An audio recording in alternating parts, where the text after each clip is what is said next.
Today, I will not be discussing my company, my products, or my services. I will not be selling anything or taking any money. The executives in my company, Skill Dragon Entertainment Inc., feel a moral obligation to help everyone to assess the problem in their own lives and create a plan to overcome this massive problem. We're talking about, of course, the incredible shrinking rand. The title of this particular presentation is Something Has to Give.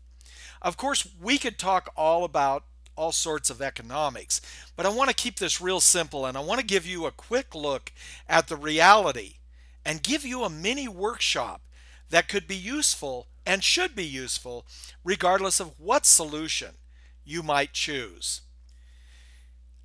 The grim reality is that over only 30 years, from 1980 through 2010, the South African rand lost 89% of its purchasing power.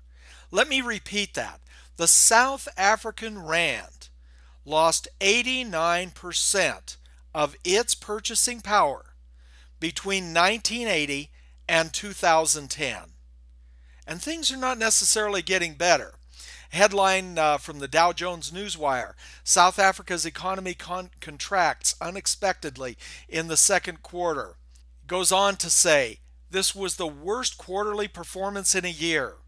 The GDP shrinks 1.3%, with economists having forecast an expansion of 0.6%.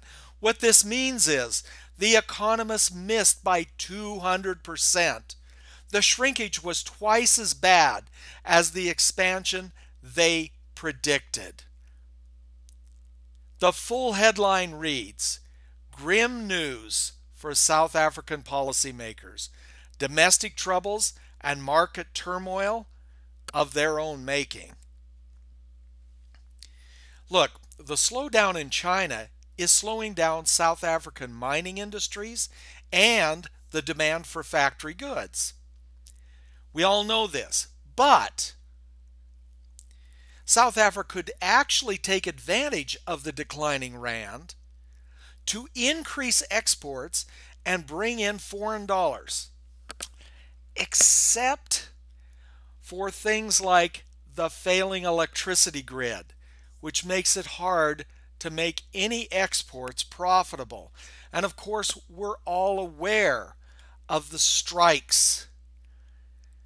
These are truly grim news for South African policymakers because these have minimized the advantage a declining rand could actually give exports. Remember, I started out by telling you that the South African rand lost 89% of its purchasing power between 1980 and 2010.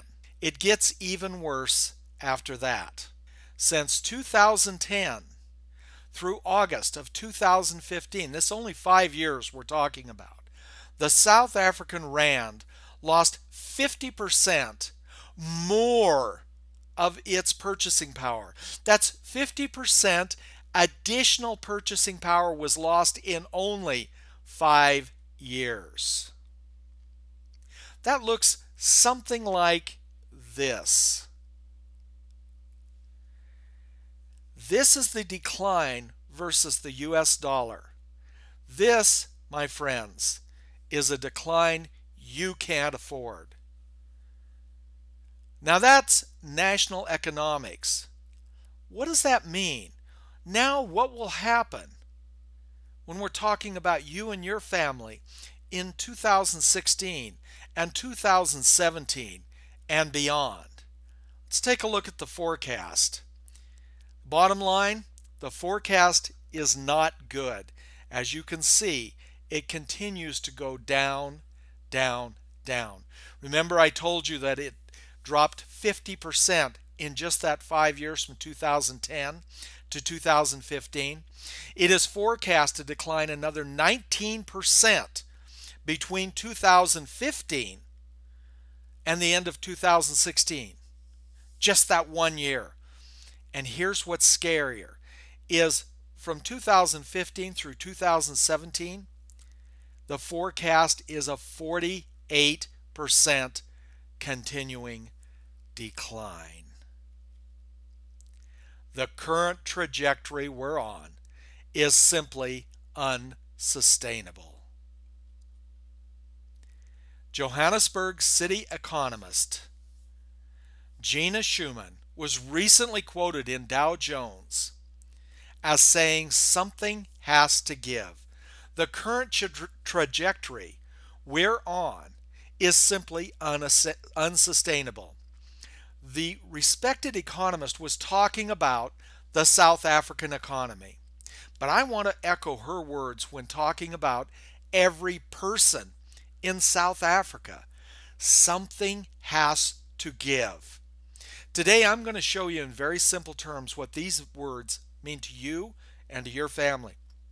Because if you haven't hit the crisis point yet, it's very likely that you will soon. And you're going to have to make some really hard choices. I'm going to give you some tools that you can use to help you if you will use those tools. I want you to be able to measure what the problem is, what it's going to mean to you and your family in monthly income. And then I'm going to present to you a mini workshop on how you can survive this downturn and maybe even thrive during this time. These tools should help you manage this massive South African problem. And this plan will be designed specifically for you, regardless of whether you have anything to do with my company, my products, or any of the solutions that I personally have chosen. So, what does this mean to you? You've already seen how much the rand has declined up until today. But what will that mean through the end of this year and next year and beyond? Let's find out. First, what I'd like you to do, though, is I want you to take a minute and write down two numbers. We'll be using these numbers later in our mini workshop. Will you do that for me? The first is your monthly take-home pay. So if you'd write that down right now, and then what that means in yearly take-home pay. So it should be your monthly take-home pay, what you're actually taking home, that's after taxes, what actually gets to your bank, your personal bank account, and then what that means in yearly take-home pay. So does everybody have their two numbers? All right, let's take a look at this. I want you, do you remember this? Okay, that we had the 50%, we're forecasting a 19% additional decline, and then the total by the end of 2017 could be as much as 48%. All right, so knowing that first 19%, I want you to take your monthly take-home pay times 19%. That 19% is how much more right now in your near future, right between the end of 2015, the end of 2016, this is how much more you're going to need to make every month just to make sure you don't lose your lifestyle in this time period. This is so you don't start losing lifestyle. So if you got that number, and you're starting to think about how you're going to make an additional 19%, now I want you to take that number and I want you to multiply it over over the next 12 months just to see what you're going to need over the next year additionally over the income that you're making today. And this is just to maintain the position you're in right now. This doesn't get you out of debt. This doesn't take you anywhere. This is just to break even and not lose anything. Now, in order to go beyond the end of the year, beyond these 12 months, and look at what the full like the 24 months are going to be, we're going to have to look at a larger number. So I want you to replicate this. I want you to do the same exercise again. I want you to do the same exercise again. I want you to take your monthly take-home pay, only this time I want you to take it times 48%. Because frankly, by the forecast, this is how much more you're going to need to make every month just to make sure you don't lose your lifestyle by the end or through the end of 2017. The message is to take action right now, because you can see that things are getting tougher in 2016, but they're going to be much tougher in 2017 and beyond. It'll be easier to create your plan and start to overcome these problems right now than it will be 2 months from now, or 3 months from now, and certainly a year from now. The message is to take action right now. But what action are you going to take?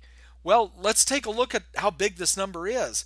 If you multiplied the number you just came up with, the 48% you're going to have to increase, multiply that times 24 and see what you're going to need over the next 2 years.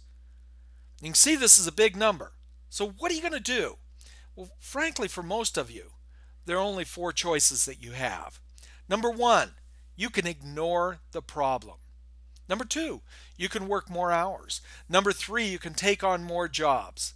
Number 4, you can work smarter. Let's take a look at these. Frankly, most people will complain and will cry about how unfair it is, but in the end, they will just try to ignore the problem and hope it goes away.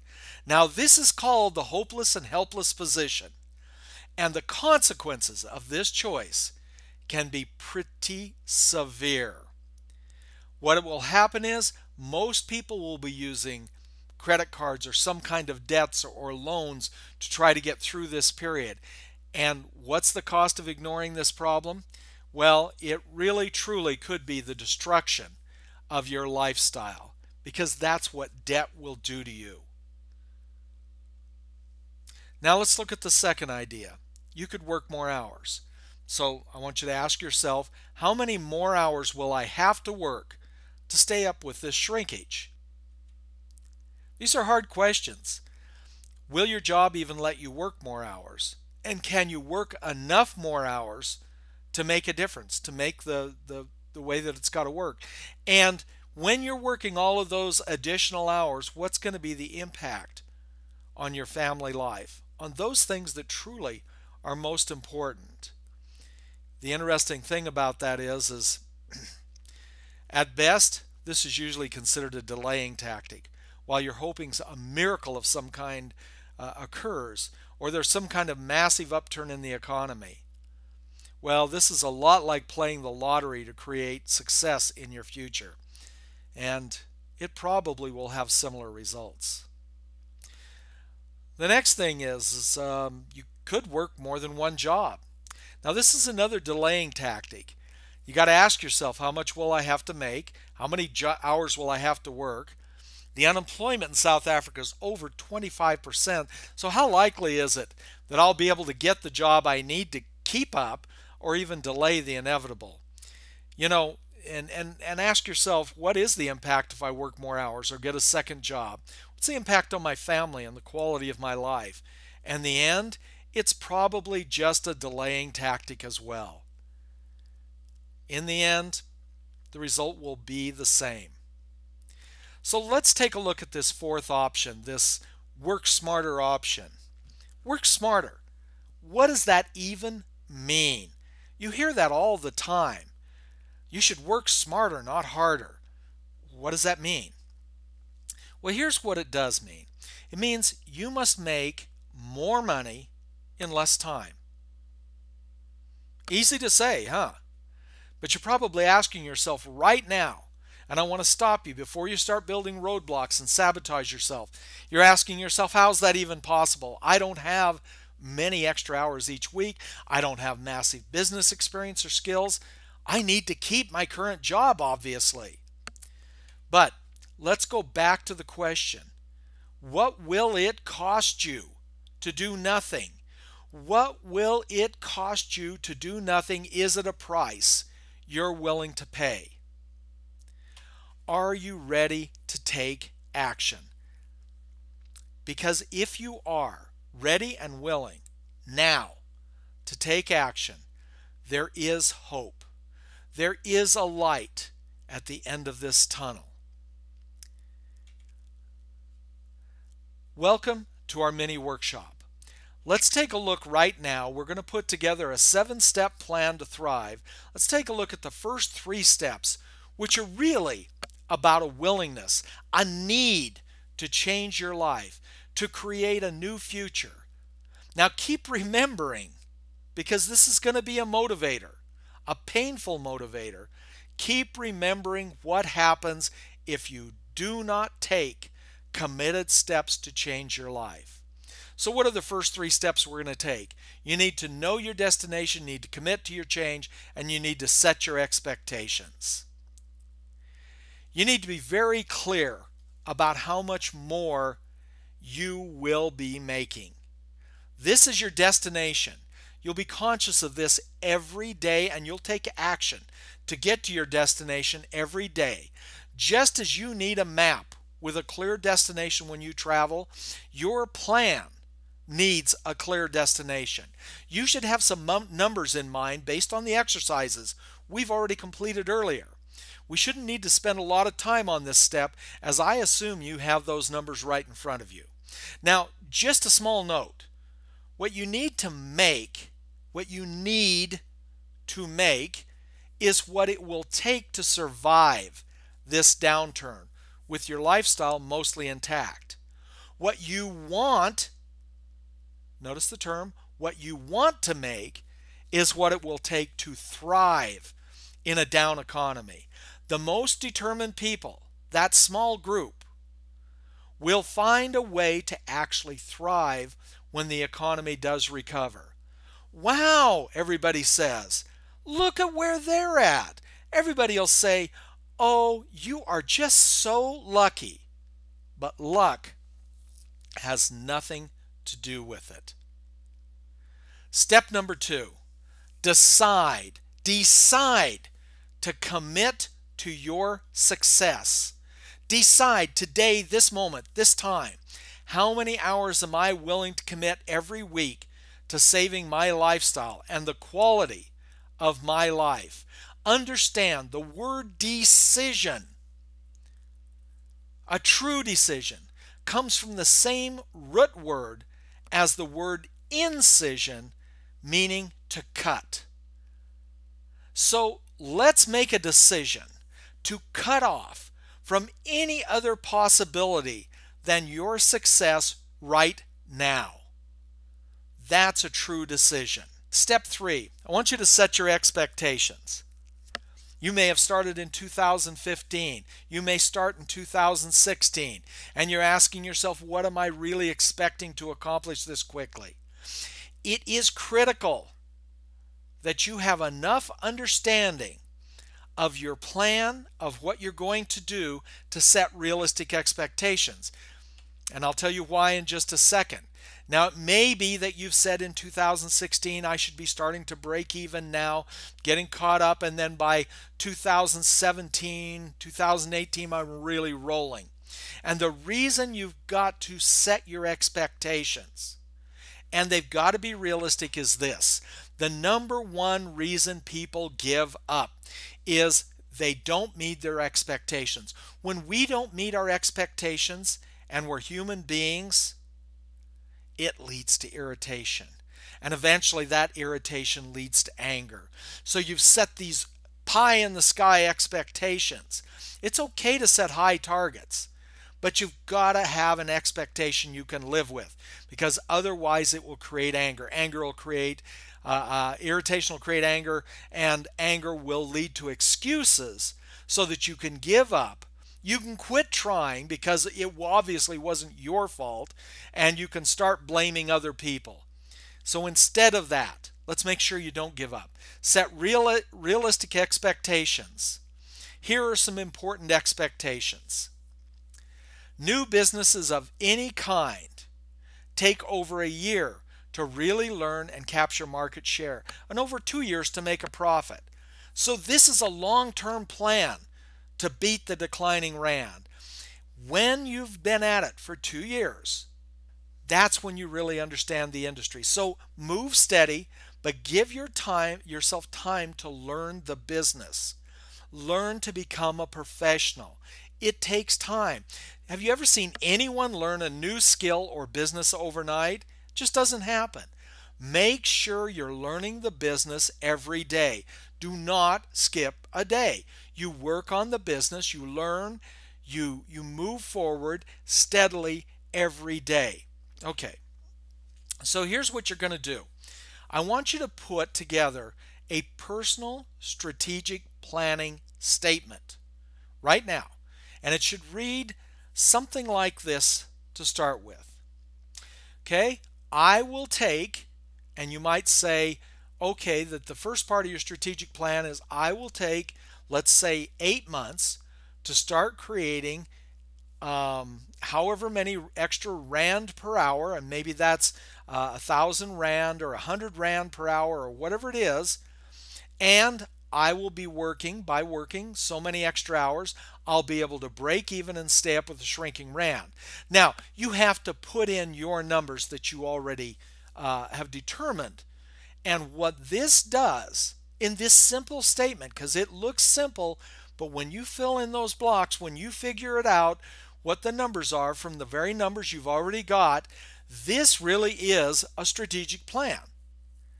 Now, once you've got that plan in front of you and you're looking at it, you have to ask yourself, can I do this?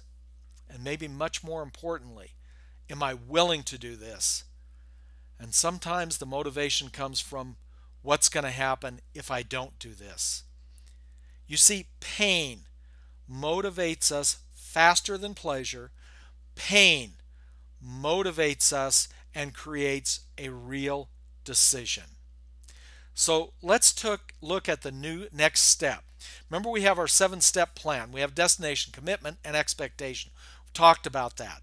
Now we're going to talk about one thing, because this is, of all the steps, this requires the most time that you need to spend up front. Spending the time to choose the right vehicle, the best solution for you, will save you so much more time and grief later. If you select your solution in haste, you will regret it later. Do the proper evaluation. Do your due diligence. Let's talk about how you would find the best solution. Okay, remember, we're talking about working smarter. So what we want to do now in this step is I want to give you some guidelines which you can take down and you can use to evaluate any opportunity. Look, I know that some of you will be able to participate and invest and participate in franchises, $30,000, $100,000, $1 million franchises, and other enterprises that often have a very high rand barrier to entry. This guide, frankly, is for the rest of us. You see, the rest of us just want to keep enough money part-time to keep our own lifestyle, to get ahead of the declining economy. But there are so many opportunities and businesses out there. Believe it or not, when you start looking, you're going to find that there are thousands of them. How do you pick the right one for you so that you don't waste large amounts of time on something that could be wrong for you? Well, we've created a checklist that we think will help you create your own short list of the best opportunities for you, based on sound business principles and based on the best possibility of high return for your effort. Now, here's the top 5 questions that you're going to ask. I can already tell you, you're going to ask these questions, and all of these questions demand good answers. Now, the first one is you're going to ask yourself, what does it cost? Let's face it. We all know that in one way or another, you're going to end up paying some fees or some kind of a cost to participate in any opportunity. But for most of us, that needs to be less than $13,000 in rand, at least at today's rand prices. The amount you may want, the amount for you may vary from this, but it's let's make sure that you get all the costs before you end up paying, and you end up paying a lot more than you think you're going to. How much of your money will you have tied up for how long? Is there an ongoing cost? Is there a product you have to continue to buy? Will you need samples of that product? What are the costs of the samples? Will you have to buy quantities of the product? Store the product in your garage or your closets? Do you have to buy minimal amounts each month and reach certain levels? All of these questions are part of the what does it cost? The next part is, how do I make money with this solution? Am I okay making money this way? The third one, can it be this easy? You see, all opportunities, let no one fool you, all opportunities take work. to be really successful. If you're not willing to make that decision to work, you will not be successful. But how long does it take to start showing some success? And exactly what do I have to do? Is it duplicatable? Can I understand it?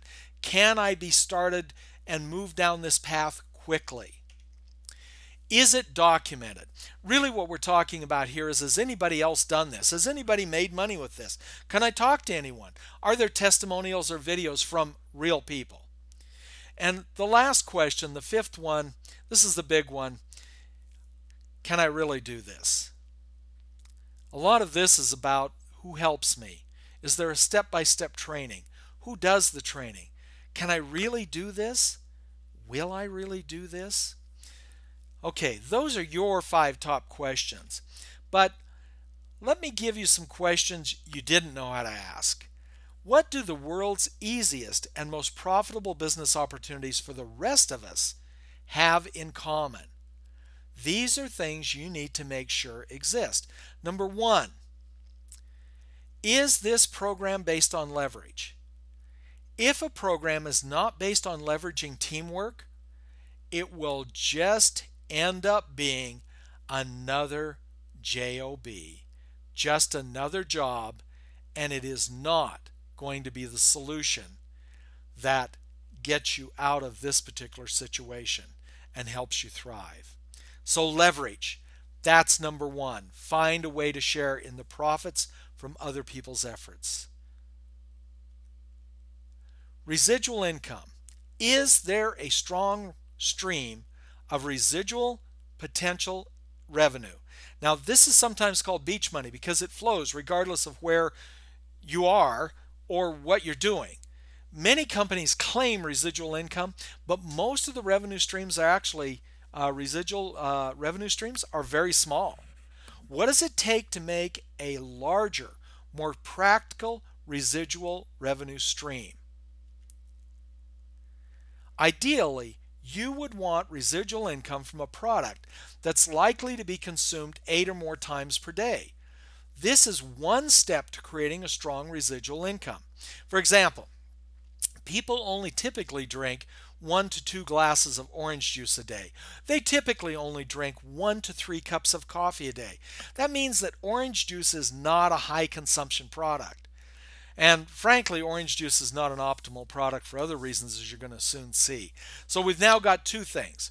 We want high leverage, we want high consumption, and residual income.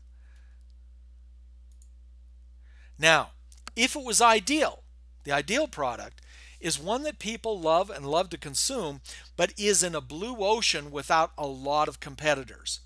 You see, here's the interesting thing. If you can find a blue ocean product, and one that's proven and at the same time in both sales and industry, that's really rare. You want a product that's highly desirable but not available through retail outlets. As you can imagine, orange juice or coffee would be a red ocean product because it's sold everywhere. Now, ideally, additionally, from an emotional point of view, people should enjoy spending money on the product. Now, it isn't always necessary, but if people are forced to buy the product like oil, electricity, things like that, they really don't enjoy spending that. Ethically, it's just better to find a product that people actually love to buy. So if you can get those products, the more exclusive the product is, the less you have to fight for the customer's attention.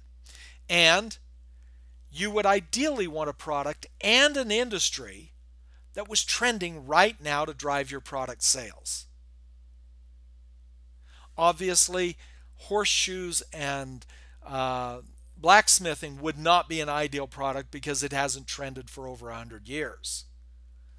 So you want something that's trending now. So the question you have is, does your product and opportunity you're looking at tick all the boxes? By now, you should have a list of items to evaluate any opportunity. Is it extremely consumable, blue ocean proven industry, rapidly growing industry, affordable, low cost of samples, cost of product? I mean, this list is the list that you should be working from. This is your tick-off list. Now don't forget, we talked about this earlier, you got to remember how much would you be willing to pay for such a solution. Because it isn't going to be free, so that's part of your cost, your mix that you've got to put together. And you have to ask yourself, will this solution realistically allow me to meet all of the conditions of my plan? That's why you create the plan. That's why you do the rest of this. This is really the ultimate question that's going to be asked over and over again. Now, the last of our 7-step plan are actually repeated over and over. You simply do them until you reach your final goal. This last 3 steps is known as the ultimate success circle. You take massive action, you evaluate results, and you adjust your actions or you adjust your plan. You put your plan into action immediately.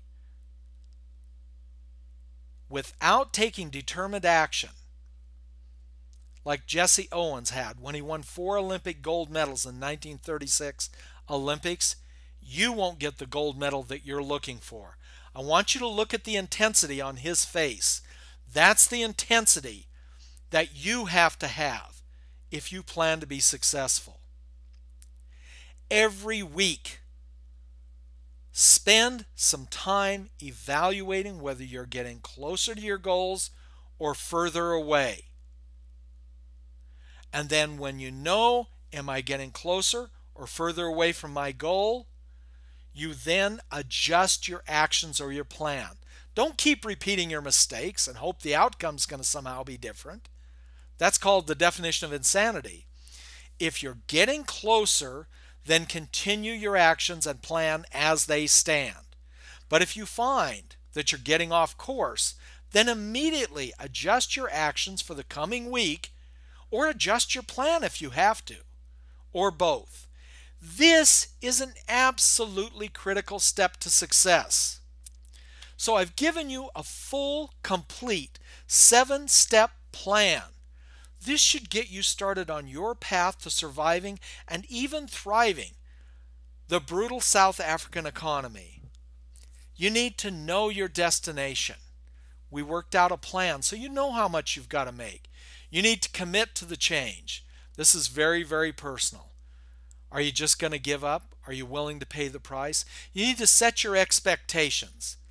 This needs to be something that reasonably can be done with the hours and the energy that you're going to be put into it. Now, the most important one, you've got to find the best solution. Take the extra time of all of these 7 steps and put it in step number 4, find your best solution. Because in the long run, that's going to keep you out of trouble and going to get you onto your plan the fastest way. And then the last 3 steps, take massive action, evaluate the results, then adjust your actions or plan, take more massive action, evaluate the results, adjust. Take massive action, evaluate, adjust. That is the ultimate success formula. So, what have we learned today? I've covered a massive amount of ground in a short time. Now, I think it's worth just walking back through a few of the things we've learned in the last hour. We learned that we had an 89% decline between 1980 and 2010. There's going to be a 50% more, or there was a 50% more decline between 2010 and 2015. There will be a 19% more decline that we've already seen starting between 2015 and 2016, and the total between 2015 and the end of 2017 will probably be in the range of a 48% more decline. What's going to be the cost of ignoring this problem? Well, it could be the destruction of your lifestyle and the destruction of the lifestyle of those who are important to you in your life. So, taking the hopeless and helpless position and ignoring the problem in the hopes that it won't go away, frankly, it won't work. And you got to ask yourself, will it cost you everything? More hours and more jobs, they'll just delay the problem, and the result will be the same. Today, you were given a 7-step tool. I guess we could say 9 steps if you talk about your strategic plan. You were given a 7-step tool to create a success for yourself. And you now should have a strategic plan that you can go back and rework as you need to. But it's a simple plan. You can post it in front of you. You literally can make a sign and hang it up in front of you, and this is your plan. You need to read this plan every day. You need to ask yourself every day, am I willing to do this? And you need to remind yourself about what's going to happen if you don't do this. Because this is how you work smarter. We taught you how to evaluate any opportunity. Here's what I want to tell you though, is I want to tell you you can win. It is doable. This educational presentation was brought to you by the Skill Dragon Entertainment Company. Now, obviously, we believe we have the perfect solution for people to thrive in a declining economy. As I told you, I will not be presenting that solution here today. But if you would like to hear more about our solution and why it may work for you, I'd like to invite you to an exclusive meeting where you can hear about us, our solutions, and you can evaluate using the tools we gave you today whether this is the right solution for you. We will be meeting soon at a location near you. Please just visit with the person who referred you to this presentation, and they will give you the time and bring you to the meeting, and you can help and you can understand then what the solution is and help your family and yourself to create the success that you need in your life. But let me close with telling you that we do have a serious problem, and that if it is ignored, it'll take all that you own. It'll take all that you own. But that it can be overcome, and you should have hope. But you need to take action right now, because even as I'm talking, right here, right now, things are slipping away from you.